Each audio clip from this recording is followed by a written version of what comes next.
meron po tayong nanghihingi ng advice dito.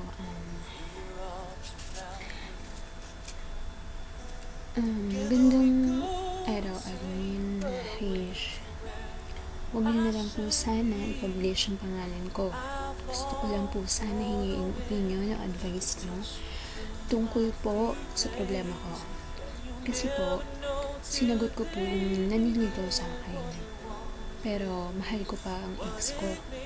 Yung ex ko po na paulit-ulit akong niloloko. Hindi niya po kasi maiwasan yung mga babaeng nakikipag-flirt sa kanya. Pero lagi niyang sinasabi na mahal niya ako.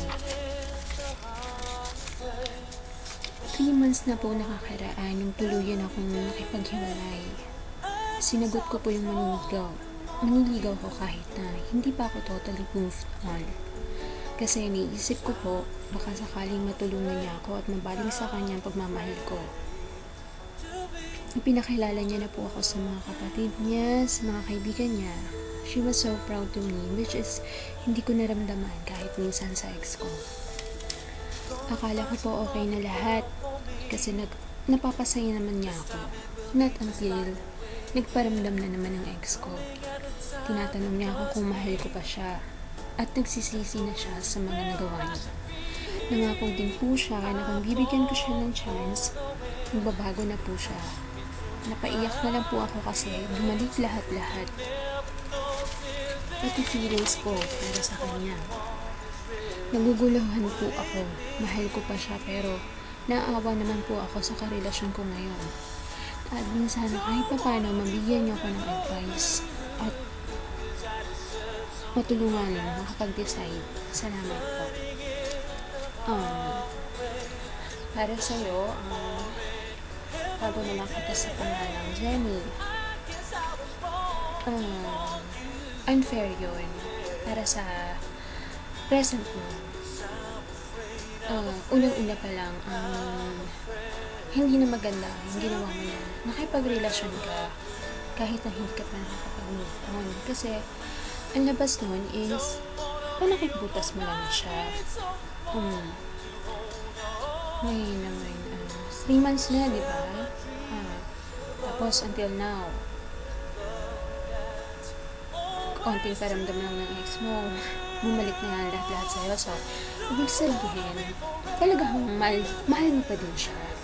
Pero alam mo kasi, mag-isip ka. Galing na nga din mismo sa'yo na yung mga pinaparamdam sa'yo ng karelasyon mo ngayon, never mo naramdaman sa ex mo. Yung pagpapahalaga niya sa'yo, ayun, ikaw lang. Pero nasa'yo pa din ang desisyon kung pipiliin mo ba na mag-take ng risk na naman pagbigyan ng chance yung ex mo. Kung ramdam mo sincere yung pagsasisi niya, go. At kung mahal mo pa siya. Pero if I were you, Jenny, siguro mas okay nang wala ka munang piliin sa kanilang dalawa. Timbangin mo yung sitwasyon, timbangin mo yung nararamdaman mo kasi mahirap naman na makikipag-break ka sa present mo, babalik ka sa dati mo, diba? Nakasakit ka na, and wala ka pang kasiguraduhan. So, kailangan siguro bigyan mo ng space yung sarili mo. Iwasan mo silang dalawa. At magtapat ka sa karelasyon mo na ganyan yung nararamdaman mo. Aminin mo sa kanya. Huwag kang naging selfish. Kasi kahit sa nga gulo natin tingnan, hindi mo siya mahal. Nag-i-enjoy ka lang sa company niya. Napapasaya ka niya. Ayun. Gaya ng sabi ko, siguro mas okay, limiin mo muna yung sitwasyon. And yung nararamdaman mo. Iwasan mo muna silang pareho. Mag-search ka, gano'n. Parang gano'n. Timbangin mo. Kung kaya mo bang makipagsapalaran ulit, sumugal, at balikan yung ex mo, diba? Hahayaan mo ba na mawala sa'yo yung chance na mahalin. At matutunang mahalin yung isang tao na handang gawin lahat para sa'yo.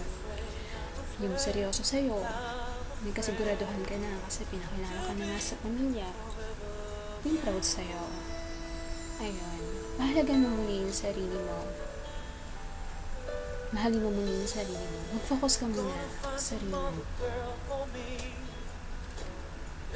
Huwag kang pabigla-bigla sa desisyon kasi